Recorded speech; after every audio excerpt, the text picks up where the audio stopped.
수유 시에 날카롭고 찌는 듯한 통증이 생기고요. 또 특징적으로 수유 끝나고 나도 그 통증이 지속이 돼요. 그리고 아기한테도 또 증상이 나타나는데요. 그리고 항생제는 오히려 증상을 더 악화시키기 때문에 오랜 기간 수유 중에는 여러 가지 유방의 문제가 동반될 수가 있습니다.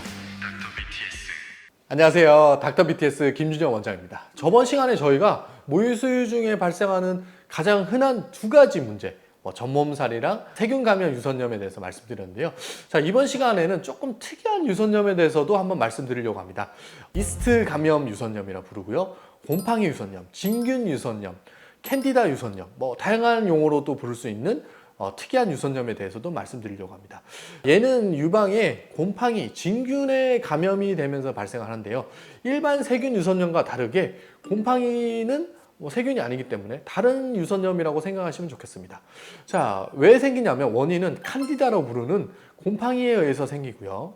아구창이라고 그래서 아기 입안에 문제가 생기는 게 있는데 그때 발생한 그 곰팡이에 의해서 수유 중에 유두에 있는 상처로 그 곰팡이가 옮겨가서 생기는 염증이 이스트 감염 유선염입니다.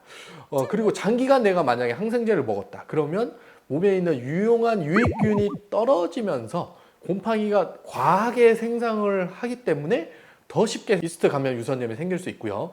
내가 만약 면역력이 좀 떨어져 있거나 임신 당뇨처럼 당뇨가 있었거나 빈혈이 있는 경우에도 충분히 유발을 될 수 있습니다. 자, 어떤 증상이 생기냐면 유선염은 보통 수유 전에 통증이 더 많아요. 그리고 수유 후에는 통증이 좀 떨어지는 특징이 있는데 얘는 수유 시에 더 많이 통증이 있습니다. 수유 시에 날카롭고 찌는 듯한 통증이 생기고요. 또 특징적으로 수유 끝나고 나도 그 통증이 지속이 돼요. 그래서 쉽게 얘기하면 수유 전이 아니라 수유 끝나고 나서 또는 수유 시에 발생을 하는 통증이라고 생각하시면 좋고요. 특징적으로 되게 깊숙한 곳에 있는 통증이라고 보시면 돼요. 그래서 깊숙한 통증이 수유 중간 또는 후반에 생긴다. 이렇게 생각하시면 좋겠습니다. 그리고 아기한테도 또 증상이 나타나는데요. 아기 입안에 아구창이라고 해서 하얀 반점이 생길 수 있고요. 아기가 이유 없이 보채거나 젖발기를 거부를 하거나 아니면 수유를 하다가도 갑자기 툭 떨어져요, 애기가. 그리고 애기 엉덩이에 기저귀 발진, 기저귀 부위에 곰팡이 감염이 생길 수가 있거든요. 그런 특징적인 증상도 같이 동반될 수 있습니다.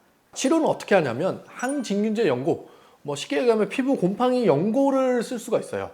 그거를 이제 유두 쪽에다 바르는 경우가 있고요. 아기 입안에도 그 시럽이 있는데 그 시럽으로 같이 치료를 하셔야 돼요. 그래서 중요한 점은 나만 치료하는 게 아니라 아기도 같이 치료를 하시는 게 맞고요. 그리고 항생제는 오히려 증상을 더 악화시키기 때문에 정확하게 이 이스트 감염 유선염을 진단한 다음에 항생제가 아니라 항진균제를 쓰셔야 된다는 점을 다시 한번 강조드리겠습니다. 모유수유는 아기와 산모 모두에게 도움이 되지만 장기간 지속하기가 사실 쉽지 않아요. 왜냐하면 유선염이 생길 수도 있고 전몸살이 언제든지 올 수가 있거든요.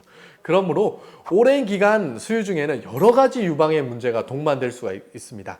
각각의 유방 문제는 모두 치료 방향이 다르기 때문에 정확한 판단이 무조건 필요하겠죠. 그래서 유방에 불편감이 생긴다? 그러면 꼭 경험 많은 유방 전문의의 진료를 보시고 정확한 진단과 치료를 받으시기를 권유드리겠습니다.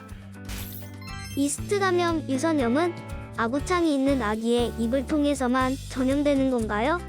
대부분 아기가 먼저 생기는 경우가 많지만 사실 곰팡이균이 어디든지 올 수가 있죠. 피부에도 상재를 할 수가 있기 때문에. 근데 아까 말씀드렸듯이 면역력이 내가 떨어져 있다. 그런데 곰팡이균이 들어올 수도 있는데 그걸 아기가 나도 모르게 아기가 계속 수유를 하다 보니까 아기 입안에도 그게 또 생기는 거죠. 그러니까 순서가 아기가 먼저 생겨서 이렇게 올 수도 있지만 내가 먼저 생겨서 아기한테 옮길 수도 있어요. 그렇기 때문에 저희는 항상 여쭤보거든요, 엄마한테.